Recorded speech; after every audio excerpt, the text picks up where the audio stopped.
दिल से जो भी मांगोगे मिलेगा। यह गणेश जी का दरबार है।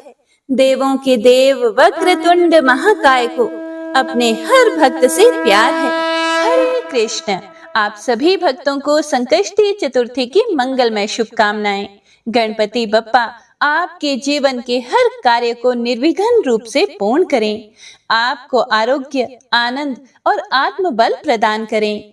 हे प्रिय भक्तों, एक बार देवी पार्वती जी ने गणेश जी से पूछा कि वैशाख माह के कृष्ण पक्ष की जो संकटा नामक चतुर्थी कही गई है, उसका क्या महत्व है? उस दिन कौन से गणेश का किस विधि से पूजन करना चाहिए एवं उस दिन भोजन में क्या ग्रहण करना चाहिए? फिर गणेश जी ने उत्तर दिया कि हे माता, वैशाख कृष्ण चतुर्थी के दिन वक्रतुंड नामक गणेश जी की पूजा व्रत करना चाहिए।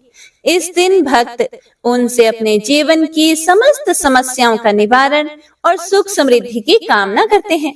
व्रत करने वाले भक्त विशेष कथा सुनते हैं जो इस दिन की महत्ता को बढ़ाती हैं। इस व्रत का पालन करने वाले भक्त प्रातः काल स्नान कर स्वच्छ वस्त्र धारण करते हैं और भगवान गणेश की मूर्ति या चित्र के सामने पूजन की तैयारी करते हैं। गणेश जी की विधिवत पूजा के बाद व्रत कथा का श्रवण किया जाता है। इस कथा में गणेश जी की लीलाओं और उनकी महिमा का वर्णन किया गया है, जिससे भक्तों को प्रेरणा और शक्ति मिलती है। हे माता, इस व्रत को करने से मनुष्य के जीवन में सुख, शांति और समृद्धि का आगमन होता है और सभी प्रकार के विघ्न और संकट दूर होते हैं तथा भोजन में कमल गट्टे का हलवा लेना चाहिए। हे जननी, द्वापर युग में राजा युधिष्ठिर ने इस प्रश्न को पूछा था और उसके उत्तर में भगवान श्री कृष्ण ने जो कुछ भी कहा था, मैं उसी इतिहास का वर्णन आपसे करता हूँ। आप एकाग्रचित्त होकर सुने। भगवान श्री कृष्ण युधिष्ठिर महाराज से बोले कि हे राजन, इस कल्याण दात्री चतुर्थी का जिसने व्रत किया और उसे जो फल प्राप्त हुआ, मैं उसे ही तुमसे कह रहा हूँ। प्राचीन काल में एक रंती देव नामक प्रतापी राजा हुए। जिस प्रकार आग तृण समूहों को जला डालती है, उसी प्रकार वे अपने शत्रुओं के विनाशक थे। उनकी मित्रता यम, कुबेर, इंद्र आदि देवों से थी। उन्हीं के राज्य में धर्मकेतु नामक एक श्रेष्ठ ब्राह्मण रहते थे। उनकी 2 पत्नियां थी। एक का नाम सुशीला था और दूसरी पत्नी का नाम चंचला था। सुशीला नित्य ही नियम पूर्वक कोई न कोई व्रत किया करती थी और उसके फल स्वरूप उसने अपने शरीर को बड़ा ही दुर्बल बना दिया था। और इसके विपरीत चंचला कभी भी कोई व्रत, उपवास आदि नहीं किया करती थी, बल्कि वह तो भरपेट भोजन करती थी। और इधर सुशीला को सुंदर लक्षणों वाली एक कन्या हुई और उधर चंचला को पुत्र रत्न की प्राप्ति हुई। यह देखकर तो चंचला बारंबार सुशीला को ताना देने लगी। चंचला बोली कि अरे सुशीला, तूने इतना व्रत उपवास करके शरीर को इतना कमजोर जर्जर बना डाला, फिर भी एक कृषकाय कन्या को जन्म दिया। मुझे देख, मैं कभी भी व्रत आदि के चक्कर में ना पड़कर हृष्ट पुष्ट बनी रही हूँ और मैंने वैसे ही हृष्ट पुष्ट बालक को भी जन्म दिया है। अपनी सौत के ऐसे दिल को दुखा देने वाले शब्द सुनकर सुशीला बड़ी दुखी हुई। वह पतिव्रता विधिवत गणेश जी की उपासना करने लगी। जब सुशीला ने भक्ति भाव से संकट नाशक गणेश चतुर्थी का व्रत किया, तो रात्रि में वरदायक गणेश जी ने उसे दर्शन दिए। श्री गणेश जी महाराज बोले, हे सुशीले, तेरी आराधना से हम अत्यधिक संतुष्ट हैं।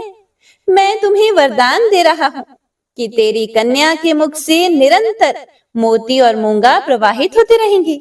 हे कल्याणी, इससे तुझे सदा प्रसन्नता रहेगी।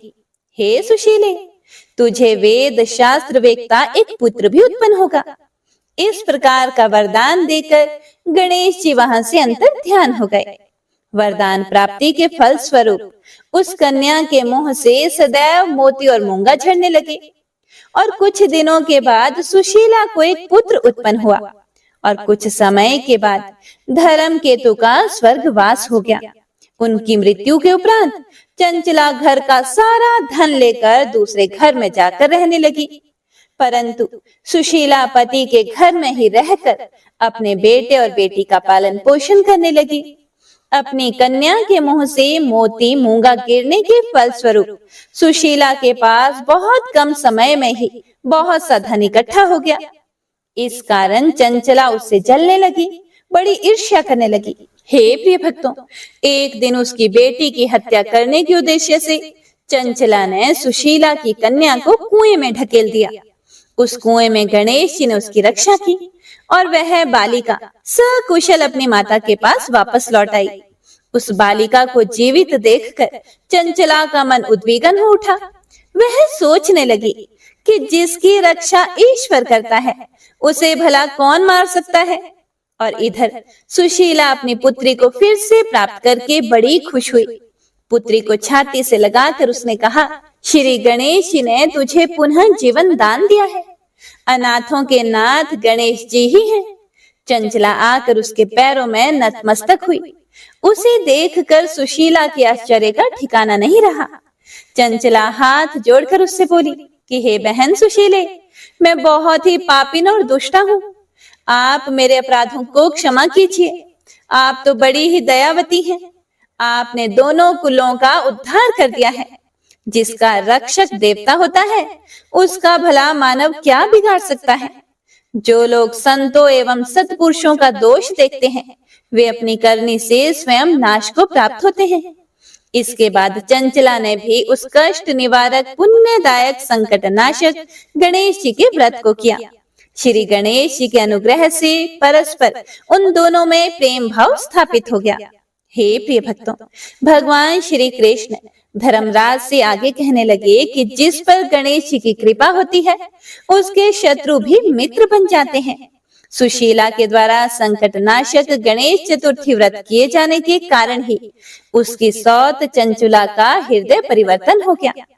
भगवान श्री कृष्ण जी आगे बोले कि हे युधिष्ठिर, आप भी विधि पूर्वक गणेश जी का व्रत कीजिए।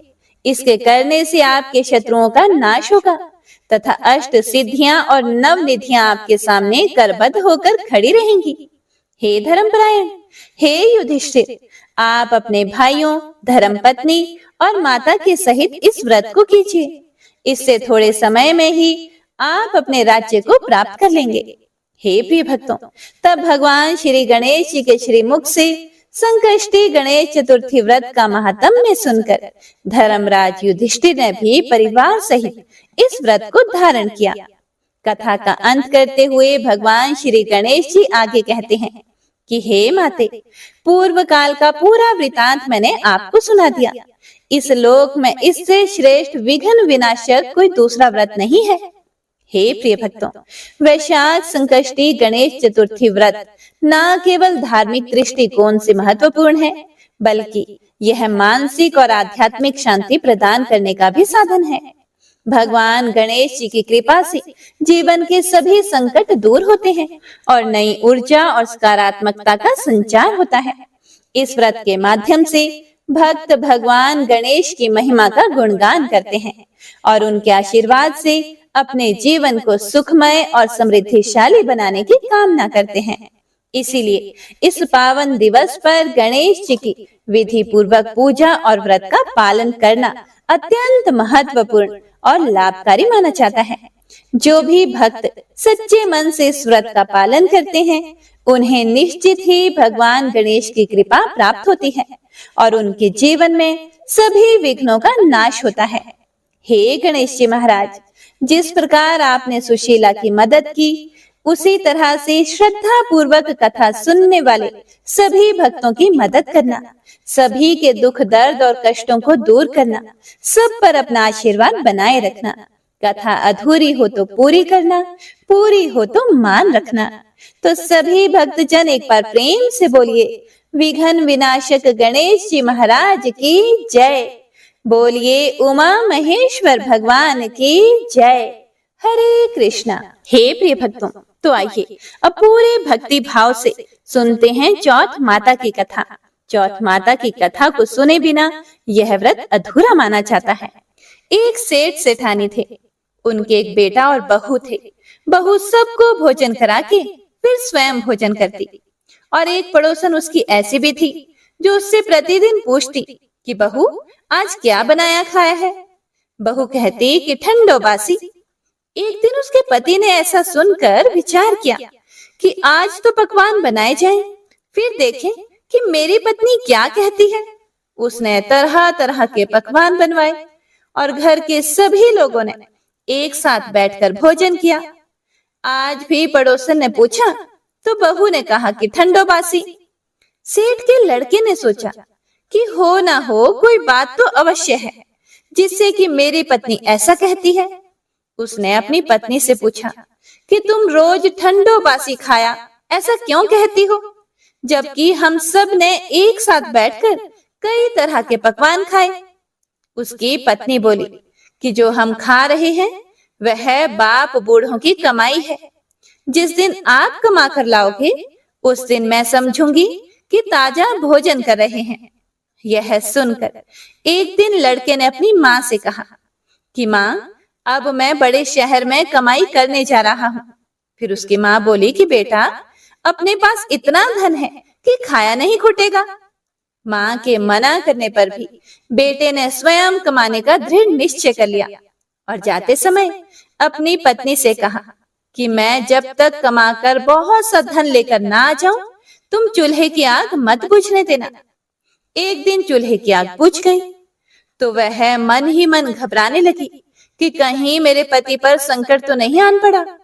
उसने सोचा कि मैं जल्दी से पड़ोस में से आग लाकर चूल्हे में रख दूं। ऐसा विचार करके वह पड़ोस में गई। वहां पड़ोसन चौथ माता का व्रत पूजन कर रही थी।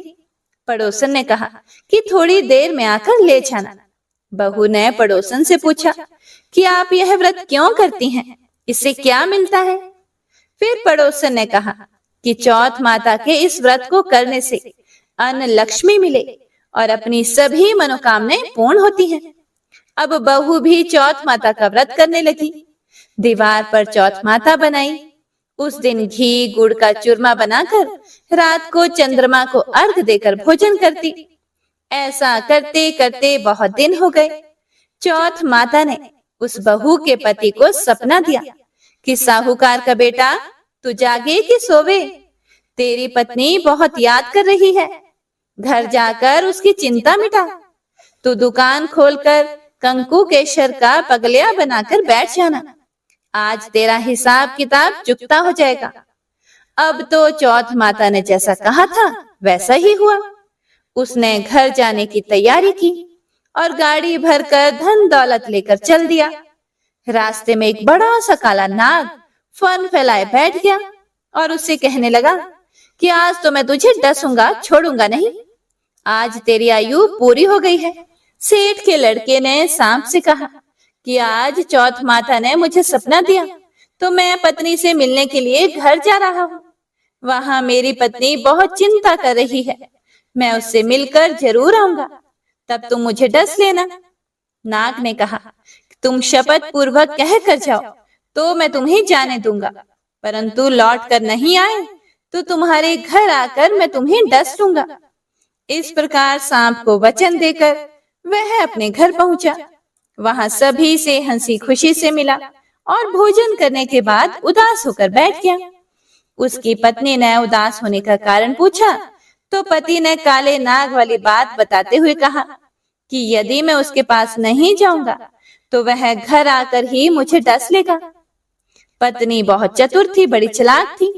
उसने कहा कि आप घबराओ नहीं, लेट जाओ, मैं एक उपाय करती हूँ। पत्नी ने कमरे की 7 पेढ़ी धोई। पहली पेढ़ी पर रेत, दूसरी पर इत्र, तीसरी पर गुलाल फूल, चौथी पर कंकु केशर, पांचवी पर लड्डू पेड़ा, छठी पर गादी गलीचा और 7वीं पेढ़ी पर दूध का कटोरा भरकर रख दिया। इस प्रकार वह 7 ही पेढ़ी सजाकर बैठ गई। आधी रात होते ही नाग आकर पेढ़ी चढ़ने लगा। पहली पेढ़ी पर रेत में लौट गया और कहने लगा कि सेठ की बहू ने आराम तो बहुत दिया, पर वचनों से बंध कर आया हूँ, इसीलिए डसूंगा तो जरूर। इसी प्रकार 7 पेढ़ियों पर नाग आराम करता हुआ और कहता हुआ कि डसूंगा तो जरूर कमरे में जाने ही वाला था कि चौथ माता ने सोचा कि मैं इसे नहीं बचाऊंगी तो संसार में धर्म कर्म और व्रत पूजन को कौन मानेगा। अब तो गणेश जी महाराज, चंद्रमा जी और चौथ माता ने उसे बचाने का विचार किया। चंद्रमा जी ने उजाला किया, चौथ माता ढाल बनी और गणेश जी ने तलवार लेकर नाग को मार दिया और ढाल से ढंक दिया। अब बहू भी थकी हारी सी सो गई। दिन उगा तो लोग बेटे से मिलने आए, परंतु बेटा बहू तो उठे ही नहीं थे। बहुत देर हो गई तो माँ उन्हें उठाने के लिए गई। माँ ने सातों पीढ़ियों पर जो कुछ भी देखा तो बहुत घबराई और बेटा बहू को आवाज लगाई। जब बेटा बहू उठे तो उन्होंने देखा कि एक ढाल तलवार वहां पड़ी है। अब ढाल उठाई तो वहीं काला नाग मरा हुआ पड़ा है।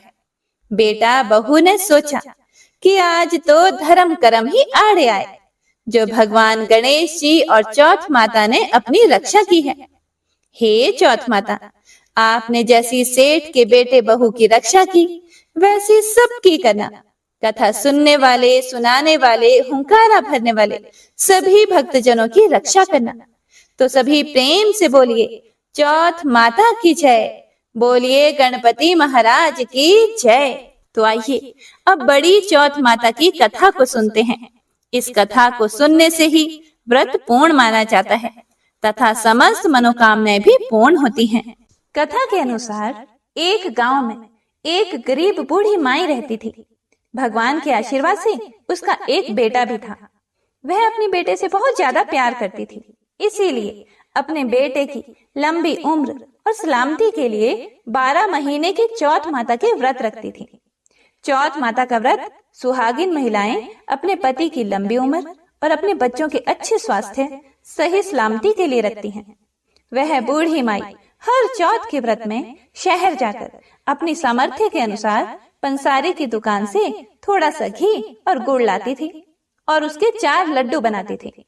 उन 4 लड्डुओं में से एक से पूजा करती थी, एक लड्डू हथकार के लिए निकालती थी और एक से वह चंद्रमा के दर्शन करके स्वयं खा लेती थी और एक अपने बेटे के लिए रख देती थी। एक बार उसका बेटा अपनी ताई से मिलने के लिए गया। जब अपनी ताई के घर पहुंचा तो उसने देखा कि उन्होंने वैशाख चौथ का व्रत रखा हुआ था। बड़ी उत्सुकता से लड़के ने पूछा कि मेरी माँ तो 12 चौथ का व्रत करती है। इस पर उसकी ताई ने बोला कि तेरी माँ तो तेरी कमाई खाने के लिए ये व्रत करती है। लड़के ने सोचा कि ताई सच कह रही है, वह बूढ़िया लड्डू खाने के लिए व्रत रखती है। लड़के के दिमाग में नकारात्मक विचार घर कर गए। वह अपनी माँ पर ही शक करने लग गया। घर आकर लड़का अपनी माँ से बोला कि माँ, मैं प्रदेश जा रहा हूँ, तू मेरी सारी कमाई खा लेती है। इस पर माँ ने उसे बहुत समझाया, लेकिन उसके दिमाग में तो शक घर कर गया था। इसीलिए उसकी नकारात्मक सोच उसे प्रदेश जाने पर मजबूर कर रही थी। उसकी माँ ने लाख कोशिश की उसे मनाने की, लेकिन वह नहीं माना। इसीलिए उसकी माँ ने उसे अपने साथ ले जाने के लिए चौथ माता की आंखें दिए और अपने बेटे से कहा कि यह आंखें मुसीबत में तुम्हारे काम आएंगी। बेटा कुछ समझ नहीं पा रहा था, लेकिन उसने अपनी माँ की यह बात मान ली और आंखें ले लिए। वह प्रदेश जाने के लिए यात्रा कर रहा था कि उसको एक नगर में जाते समय रास्ते में एक बूढ़ी माई दिखाई दी। लड़के ने जब ध्यान से देखा तो बूढ़िया माई रो रही थी। वह रो भी रही थी और साथ में खीर और पुए भी बना रही थी। लड़के ने पास जाकर पूछा कि हे बुढ़िया माई, आप क्यों रो रही हैं? फिर बूढ़ी माँ ने बताया कि इस नगर की पहाड़ी पर एक दैत्य रहता है। पहले तो वह खाने के लिए इस नगर के लोगों को मार दिया करता था। वह लोगों को मारकर खा लेता था। उसके इस अत्याचार को रोकने के लिए नगर में यह व्यवस्था की गई कि हर घर से एक आदमी को दैत्य के पास भेजा जाएगा। और आज मेरे बेटे की बारी है, इसीलिए मैं रो रही हूँ और उसी के लिए खीर और पुए भी बना रही हूँ। तब उस लड़के ने कहा, तुम ये खीर और पुए मुझे खिला दो, मैं तुम्हारे बेटे की जगह उस दैत्य के पास चला जाऊंगा।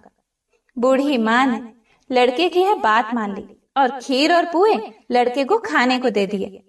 लड़के ने खीर पुए बड़े चाव से खाए और खाकर आराम से सो गया। सोते सोते उसे शाम हो गई। शाम को उस बूढ़ी माँ के पास राजा के कुछ सैनिक आए और माँ से कहा, कहाँ है तुम्हारा बेटा? बूढ़ी माँ ने लड़के से कहा कि राजा के सैनिक तुम्हें दैत्य के पास ले जाने के लिए आ गए हैं। वह लड़का खुशी से सैनिकों के साथ दैत्य के पास चला गया। दैत्य के पास जाकर उसने देखा कि दैत्य तो बहुत ही भयानक है और बहुत ही डरावना है। अपनी जान बचाने के लिए वह इधर उधर भागने लगा। तभी उसको याद आया कि उसकी माँ ने उसे चौथ माता के आंखें दिए थे और कहा था कि जब भी मुसीबत आए तो यह तुम्हारे काम आएंगे। उस लड़के ने चौथ माता के आंखें निकाले और उन्हें दैत्य की तरफ फेंक कर कहा, हे चौथ माता, अगर मेरी माँ सच्चे दिल से मेरी सलामती के लिए व्रत रखती हैं, तो दैत्य का सिर कटकर जमीन पर गिर जाए। यह चौथ माता का चमत्कार ही है कि उसका ये वचन कहते ही दैत्य का सिर कटकर नीचे गिर गया। लड़का सही सलामत वापस आ गया।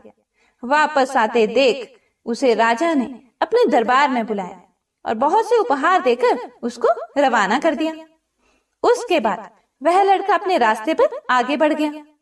चलते चलते वह दूसरे राज्य में पहुंच गया। उस राज्य में एक प्रथा प्रचलित थी कि बर्तनों के आवे को पकने के लिए एक इंसान की बलि दी जाती थी। आपको बता दें कि आवा उसे कहते हैं जब कच्चे मिट्टी के बर्तनों को पकाने यानी पक्का करने के लिए आग में पकाया जाता है। वह बहुत ही विशाल भट्टा होता है। राज्य से जाते देख सैनिकों ने उसे पकड़ लिया और आवे में चिनवा दिया और आवे को पकाने लगे। लड़के ने फिर से चौथ माता की आंखें निकाले और बोला, हे चौथ माता, अगर मेरी माँ मेरे लिए बिना किसी स्वार्थ के व्रत रखती है तो आवा पकने पर मेरी मृत्यु नहीं होनी चाहिए। लड़के के ये शब्द बोलते ही आवा पकने पर लड़के की मृत्यु नहीं हुई। जब आवे के बर्तन निकालने लगे तो आवे से मिट्टी के बजाय सोने और चांदी के बर्तन निकले और लड़के ने अंदर से कहा, बर्तन आराम से निकालना, कहीं मुझे ना लग जाए। ऐसा सुनकर बर्तन बनाने वाले हैरान हो गए और उसे आवे से निकालकर राजा के दरबार में ले गए। राजा भी बहुत हैरान हुआ। राजा ने लड़के से पूछा, आखिर तुम इस आवे से जिंदा कैसे बचाए?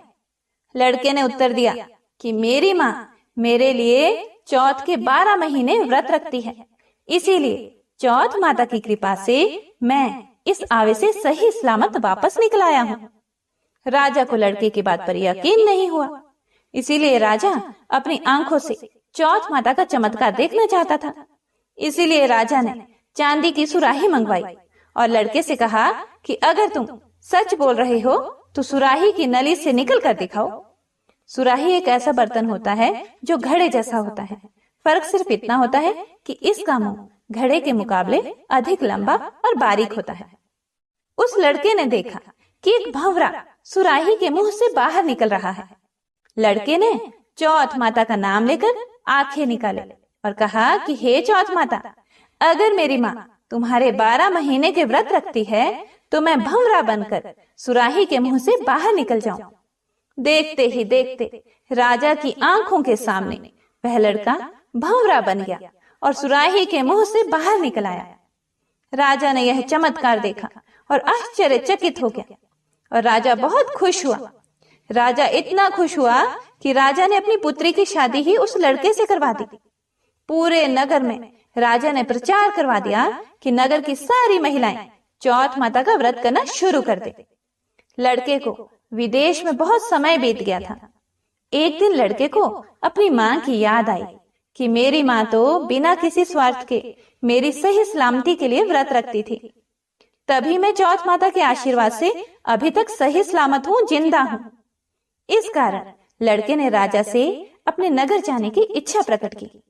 राजा ने उसकी बात मान ली और बहुत सा धन, दान, दहेज और हाथी घोड़े देकर उसे विदा कर दिया। लड़के की कई दिन की यात्रा के बाद वह अपने घर पहुंचा। जिस दिन वह घर पहुंचा उस दिन चौथ का दिन था। लड़का उसी पंसारी की दुकान में गया जहां उसकी माँ हर चौथ को आती थी। लड़के ने सोचा कि आज माँ इस दुकान से गुड़ और घी लेने जरूर आएगी। जैसा कि लड़के ने सोचा ही था, ठीक वैसा ही हुआ। उसकी माँ बहुत बूढ़ी हो गई थी, इसीलिए हाथ में लाठी लिए हुए आ रही थी। उसको अपनी माँ रास्ते में ही आते दिख गई। उसकी माँ की उम्र बहुत अधिक हो गई थी, जिसकी वजह से उन्हें दिखना भी थोड़ा कम हो गया था। तो लड़के ने उसकी लाठी में पैर मारा और जानबूझकर उसके पुत्र के बारे में अपशब्द कहने लगा। उस बूढ़ी माँ ने कहा, भले ही मुझे गाली दे दो, पर मेरे बेटे को कुछ मत कहना। माँ के यह शब्द सुनकर बेटा उनके पैरों में गिर पड़ा और कहने लगा, मैं तुम्हारा बेटा ही हूँ, मुझे माफ कर दो माँ। माँ ने अपने बेटे को पहचाना और उसे गले लगा लिया। पर उनका बेटा इतनी धन दौलत के साथ वापस आया था, इसीलिए नगरवासियों ने विश्वास ही नहीं किया कि यह उनका ही बेटा है।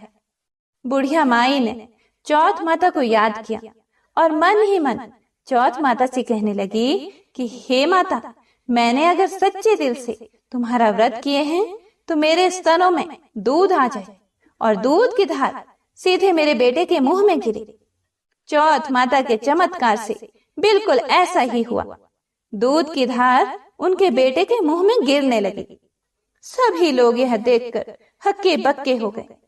उन्हें यकीन हो गया कि यह उन्हीं का बेटा है और चौथ माता की जय जयकार करने लगे। उस नगर के सभी लोग चौथ माता का व्रत हर महीने रखने लगे। हे चौथ माता, जैसे बूढ़ी माँ और उसके बेटे की सहायता की, वैसे ही हमारी भी करना। कहानी कहने वाले, सुनने वाले और हुंकारा भरने वाले पर कृपा करना। तो प्रेम से बोलिए चौथ माता की जय, गणपति महाराज की जय, सर्व देवी देवताओं की जय। हे प्रिय भक्तों, अब आइए सुनते हैं संकष्टी चौथ की पौराणिक व्रत कथा। पौराणिक कथा के अनुसार बहुत समय पहले की बात है, भगवान विष्णु का विवाह लक्ष्मी जी के साथ सुनिश्चित हो गया। अब विवाह की तैयारियां भी होने लगी। खूब धूमधाम से विवाह की तैयारियां हो रही थी।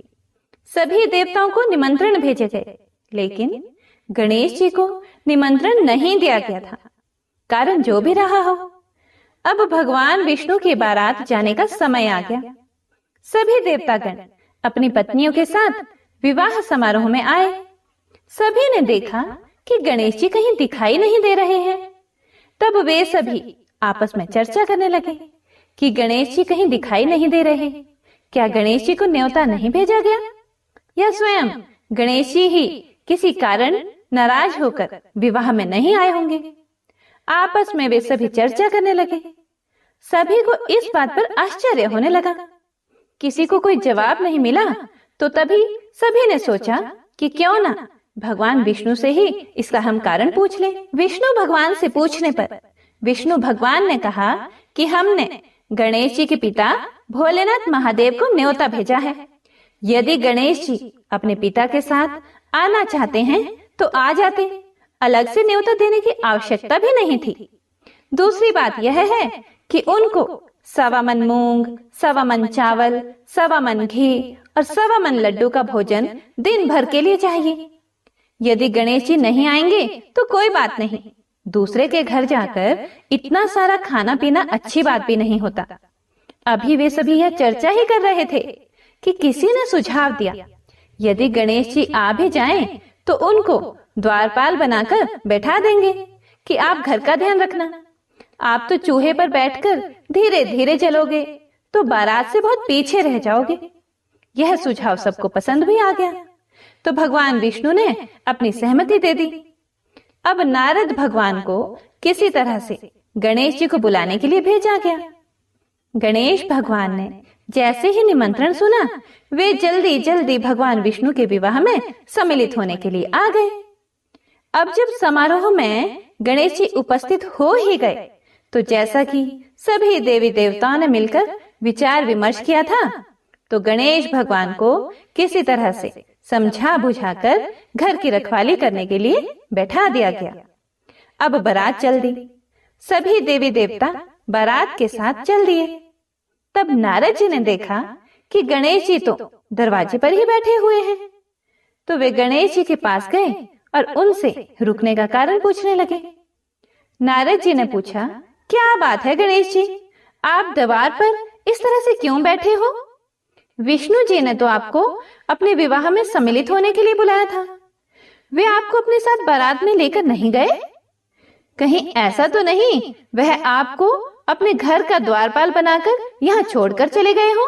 गणेश भगवान को सारी बात समझ में आई तो वह बहुत ही क्रोधित होकर कहने लगे, नारद जी, तब तो भगवान विष्णु ने मेरा बहुत बड़ा अपमान किया है। नारद मुनि तो सारा हाल जानते थे कि गणेश भगवान के बिना तो विष्णु भगवान की बारात आगे जा ही नहीं सकती थी।